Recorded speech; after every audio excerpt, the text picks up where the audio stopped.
Буду менять межкомнатную дверь. Межкомнатная дверь у нас будет совсем непростая. Она будет из ПВХ профиля. К сожалению, только с порогом получилось у нас сделать. Это будет штульповая.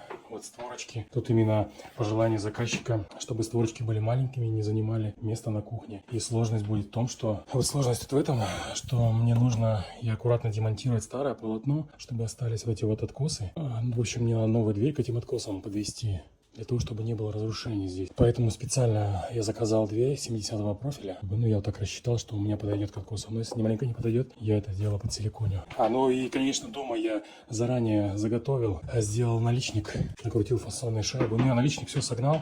Здесь я его, у меня стоит собранный. В общем, ладно, посмотрим, как это все будет.